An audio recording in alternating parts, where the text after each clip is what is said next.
Kan berkali-kali saya bilang, jangan Anda kira Anda berkuasa. Enggak, Anda itu cuma duduk di punggung harimau dan hanya menghitung waktu. Anda digigit, Anda dijungkalkan. Dalam dunia teori tidak ada, dalam prakteknya ada, tetapi aneh. Ya jadi dia bilang koalisi itu bukan koalisi, itu adalah persekongkolan jahat, itu adalah kumpul kebo dalam ilmu saya. Ya kalau ilmu lain Bapak silakan saja.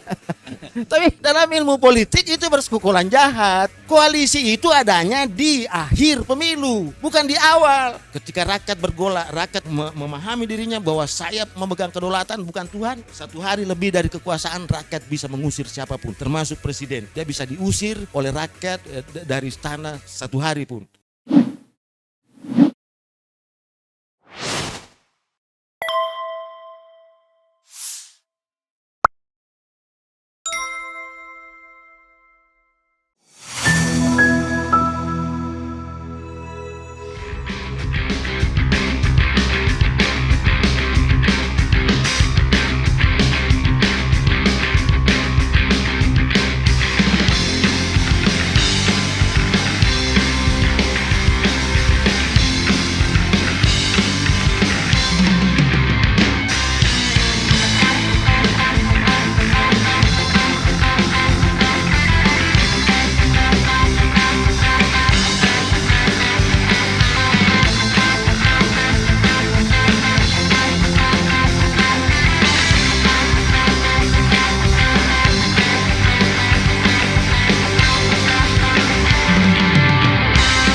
Yang saya ingin soroti, ya yang pertama tadi itu ada aspirasi, ya ada aspirasi untuk penambahan jabatan. Terus yang kedua demokrasi, kan ini payungnya, ya ini payungnya. Bapak Ibu izinkan saya masuk ke ruangan kuliah ya, supaya saya tidak kelihatan bahwa saya punya kepentingan itu. Saya mulai dengan pertanyaan yang sangat mengagumkan. Apa keunggulan demokrasi? Ya sehingga dia lebih hebat daripada teokrasi, monarki dan aristokrasi. Apa keunggulannya? Ya, keunggulannya Bapak Ibu sekalian, karena kekuasaan nanti yang beroperasi pada penguasa, yang memberikan legitimasi dan justifikasi ada pada rakyat. Kalau monarki kan titisan Tuhan. Jadi untuk mengetahui kekuasaannya menyimpang atau tidak mau ditanya Tuhan. Tuhan tidak ada kan? Tidak ada dalam pengertian susah gitu kan? Teokrasi juga begitu. Kosmologi politiknya bahwa penguasa itu adalah wakil Tuhan. Sama aristokrasi juga begitu. Bahwa penguasa itu adalah pelayan Tuhan. Nah yang menarik, demokrasi itu suara Tuhan. Dan suara Tuhan itu rakyat. Jadi keunggulan demokrasi adalah, monarki kan ada rakyat juga Pak. Teokrasi juga ada rakyat. Aristokrasi juga ada rakyat. Tapi tidak berdaulat. Nah yang menarik ini, ada satu bentuk pemerintahan namanya demokratein. Banyak orang memerintah orang banyak. Tapi rakyat yang berdaulat. Artinya apa? Kalau you berkuasa, hati-hati. Jangan sampai Anda mengatakan saya berkuasa tapi Anda tidak punya legitimasi dan justifikasi politik. Itu sebenarnya intinya yang saya mau bilang. Kan berkali-kali saya bilang, jangan Anda kira Anda berkuasa. Enggak, Anda itu cuma duduk di punggung harimau. Dan hanya menghitung waktu, Anda digigit. Anda dijungkalkan. Saya mau bertarung. Itu yang pertama. Sulit membayangkan demokrasi tanpa pemilu. Absurd. Gitu. Untuk demokrasi modern yang diekspor Amerika, yang kita pakai sekarang. Sulit membayangkan demokrasi tanpa pemilu. Dan sulit membayangkan ada pemilu, tidak ada peserta pemilu. Dan peserta pemilu itu harus infrastruktur politik khusus, namanya partai politik, dan atau warga negara yang memiliki kriteria. Ini yang apa pentingnya pemilu ini. Nah demokrasi itu adalah pemerintahan representatif yang dipimpin oleh otoritas sipil, dibentuk dan dijalankan oleh otoritas sipil hasil pemilu. Otoritas sipil itu institusi politik yang bergerak atas dasar mandat kedaulatan rakyat. Karena itu, berbicara tentang pemilu, tidak ada kekuasaan yang legitimate, yang memiliki justifikasi dalam demokrasi kalau tanpa melalui pemilu. Khusus jabatan hasil pemilu. Karena itu tidak ada dasar untuk mengatakan pemilu ditunda. Tidak ada dasar. Kecuali memang darurat. Nah, darurat itu darurat kesehatan yang tidak memungkinkan berkumpul untuk disebut pemilu. Jadi tidak ada tuh, jangan coba-coba tunda pemilu. Kecuali kalau darurat perang, darurat militer, darurat sipil, darurat kesehatan boleh. Ini saja contohnya ini Pak. Misalnya, satu daerah itu, satu negara itu dilanda gempa. Tapi tidak semuanya. Itu tidak ada penundaan pemilu. Pemilu tetap dijalankan. Kecuali kalau semua negaranya gempa boleh. Tapi kalau hanya sebagian, itu masuk kategori pemilu susulan. Betapa pentingnya itu pemilu itu. Yang saya mau katakan adalah setiap pejabat yang menjabat jabatan politik hasil pemilu tidak melalui pemilu itu haram hukumnya. Tidak absah itu. Itu bisa dijatuhkan itu. Itu aja. Ini ilmu. Anda mengatakan Pak Mulyadi itu kan undang-undang, konstitusi. Iya, saya baca. Itu ada dalam undang, ada konstitusi. Tapi kebenaran sains yang saya miliki tidak bisa diuji oleh undang-undang. Enak aja loh. Kebenaran sains yang saya pelajari tidak bisa diuji, hanya bisa diruntuhkan oleh teori itu sendiri berdasarkan masukan praktek. Siapa yang bilang partai boleh mencalonkan kader partai lain dalam ilmu sains yang saya miliki? Siapa? Itu kan cuma akal-akalan saja. Ada partai politik mencalonkan kader partai lain. Itu aneh itu dalam dunia politik. Dalam dunia teori tidak ada, dalam prakteknya ada, tetapi aneh. Ya aja dia bilang koalisi itu. Itu bukan koalisi, itu adalah persekongkolan jahat. Itu adalah kumpul kebo dalam ilmu saya. Ya kalau ilmu lain Pak silakan saja. Tapi dalam ilmu politik itu persekongkolan jahat. Koalisi itu adanya di akhir pemilu, bukan di awal. Kenapa tadi saya katakan demokrasi adalah sistem pemerintahan representatif. Karena itu peserta yang menang dalam pemilu harus mengantongi suara representatif minimal. Itulah sebabnya kita kenal namanya parliamentary threshold. Itulah kita kenal namanya presidential threshold. Untuk apa? Untuk mengatakan bahwa yang memimpin kita representatif, gitu. Tapi bagaimana dengan partai politik yang menggunakan PT itu tadi? Itu penyalahgunaan, Pak. Menyelewengkan fungsi. Itu kacau lagi kan. Masa PT mau dinolkan? Jangan dinolkan. Presiden yang diluruskan fungsinya. Partai politik jangan menggunakan PT-PT segala itu untuk pencalonan. Titik, enggak usah diakal-akali lagi. Karena memang yang usul, yang calonkan itu partai peserta pemilu itu partai politik dan atau independen. Jadi dibuka juga itu. Jadi itu yang saya mau katakan, Pak, bahwa ada jabatan politik, kemudian ada PJS-nya, PLH-nya, itu haram hukumnya itu, tidak absah itu. Apalagi kalau presiden nih, presiden misalnya tanggal 27 dilantik, ya dia harus berhenti juga tanggal 27 selama 5 tahun itu. Lebih sedikit rakyat bisa menurunkan dia, mengusir dari istana itu. Tidak ada alasan tadi ditunda, diperpanjang. Ya kalau mau perpanjang itu kan macam-macam akalnya tadi itu. Itu politik itu kan. Politik itu taktik, cara itu.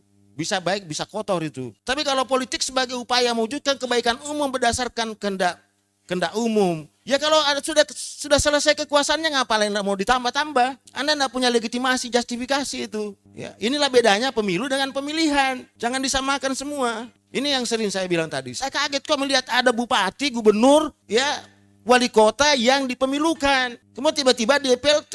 Mana justifikasi Anda? Di mana legitimasi Anda? Katanya itu bukan pemilu Pak. Nah, masuk kacau lagi kan. Dia tidak bisa bedakan pemilihan umum dengan pemilu. Pemilihan dengan pemilihan umum. Pemilihan umum itu paling tidak 5 kriterianya. 5 kriterianya. Pertama itu, ini pemilu ini Pak. Pemilu itu dasarnya adalah untuk memperoleh mandat kedaulatan rakyat. Kita memperoleh legitimasi. Jadi pemilu itu bukan pemilih bilik suara. 50 plus itu kuantitatif. Orang matematika yang cocok itu. Tapi kalau orang saya politik kualitatif tidak cocok itu.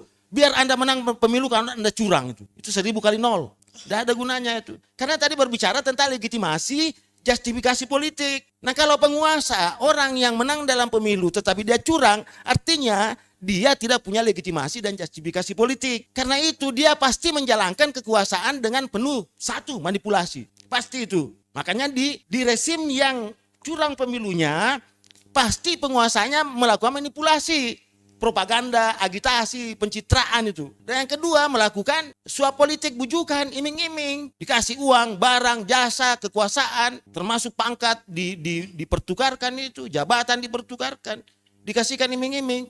You dukung saya supaya Anda saya jadikan ini. Itu suap itu, ya.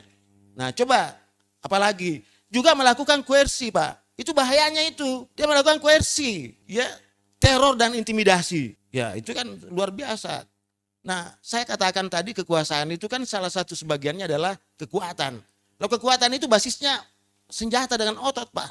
Makanya jangan main-main itu dengan kekuasaan. Itulah pentingnya pemilu tadi. Ya, dia diselenggarakan, ada penyelenggaranya, Pak.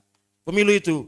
Dan penyelenggara itu harus independen, dia harus mandiri dan otonom, harus ada pesertanya. Terus dilaksanakan secara bertahap. Tahapan pertama dalam pemilu itu adalah pembuatan regulasi. Kelihatan itu pemilu itu curang atau tidak. Regulasi tahap pertama. Yang kedua tahap apa? Itu tadi, cara pemilih. Pendaftaran pemilih dulu. Ya, kalau DPT-nya daftar pemilih tuyul, daftar pemilih setan, DPS katanya daftar pemilih sementara, tapi sementara isinya setan semua. Katanya daftar DPT, daftar pemilu tetap, tapi isinya tuyul, iya kan? Orang meninggal masih ada namanya. Dibilangin kenapa Anda kasih keluar itu? Dia bilang susah dikasih keluar, Pak, karena tidak ada surat matinya. Kan susah lagi itu. Jadi Anda biarkan di situ, akhirnya nanti macam-macam. Saya lama mengawas pemilu itu. Ya. Saya lama jadi petugas pemilu itu, pengawas pemilu itu. Bagaimana caranya itu, kecurangan itu. Nah, itu tidak boleh dilakukan itu. Nah, jadi intinya yang saya mau bilang, ya tadi, nah hasil pemilu itu, Pak, orang yang memiliki suara representatif.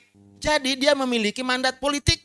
Karena itu dia memiliki legitimasi dan justifikasi politik. Bapak tahu, kalau orang berkuasa, banyak oposisinya, banyak pembangkangan, entah itu diam, atau terus terang berarti ada masalah dalam pemilu itu. Itu bahayanya demokrasi, Pak. Jadi jangan main-main dengan pemilu. Jangan main-main dengan pemilu. Kenapa? Begitu pentingnya, tidak boleh ditunda. Kenapa kalau ditunda?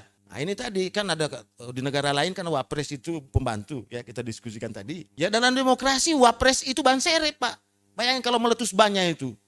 Harus punya ban itu kan. Karena tidak boleh diambil penggantinya di luar pemilu, Pak. Itu dasarnya itu. Siapa tahu ada yang bertanya, kok bisa serendah itu? Tidak, begitu pentingnya. Karena Anda tidak bisa memerintah saya kalau Anda tidak punya legitimasi politik. Nah gimana?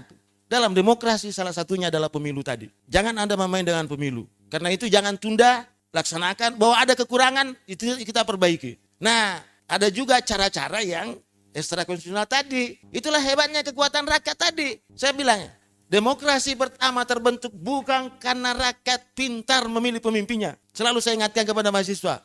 Sejarah pertama demokrasi lahir bukan karena rakyat pintar memilih pemimpinnya. Justru demokrasi lahir karena rakyat marah sama penguasanya.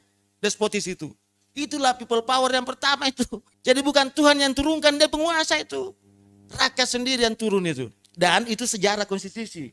Makna orisinilnya konstitusi itu adalah hak rakyat untuk memenggal kepala raja.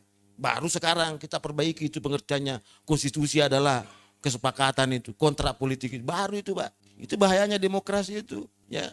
Karena jangan sampai yang bermain adalah ekstra konstitusional tadi. Saya kira itu, Pak. Jadi intinya adalah tidak ada dasar untuk menunda pemilu, tidak ada dasar untuk menambah jabatan politik itu tadi tanpa pemilu, tidak ada itu. Karena itu saya katakan semua jabatan politik yang diganti, entah itu gubernur, entah itu bupati, entah itu tidak absah itu secara politik. Tapi kalau dia mengatakan itu kan hukum, Pak, iya, kamu yang bilang. Tapi sebagai orang politik saya tidak percaya itu. Ya, Anda tidak punya justifikasi dan legitimasi itu. Artinya Anda bermain-main dengan kekuasaan itu. Karena mungkin Anda kuat saja. Tapi Anda wewenang, ya pengaruh mungkin Anda miliki. Tapi justifikasi sama sekali tidak ada itu. Ya itu. Yang kedua, ya ingat. Ketika rakyat bergolak, rakyat memahami dirinya bahwa saya memegang kedaulatan bukan Tuhan. Satu hari lebih dari kekuasaan rakyat bisa mengusir siapapun, termasuk presiden. Dia bisa diusir oleh rakyat dari istana satu hari pun. Apalagi kalau 3 tahun, Pak. Jangan coba-coba bermain-main. Ya, saya bilang tadi 1 hari saja, 1 menit saja. Kalau rakyat itu sudah memahami dirinya itu, ya. Selama ini kan kita bicara rakyat saja, tapi bukan kedaulatannya kan. Padahal yang bicarakan yang penting di dalam rakyat demokrasi itu adalah rakyat berdaulat. Dan salah satu bentuk rakyat itu berdaulat ketika dia mampu memenggal kepala raja. Dan atau ketika rakyat itu bisa menurunkan paksa penguasanya yang tidak beres. Terakhir, ada dua jenis kekuasaan, Pak. Ada power over, ada power proper. Ini power over yang tidak disukai. Dan ini pula lain mati banyak politisi, banyak pejabat. Kenapa? Cirinya tadi menindas, anti kritik, status quo, dan korup. Semuanya enak kan? Tidak mau diawasi, itu tidak mau dikontrol. Itu tadi. Makanya salah satu itu produk rezim itu, kalau mau lihat bobrok adalah banyaknya aturan-aturan yang mencoba membatasi pelaksanaan hak politik rakyat tadi.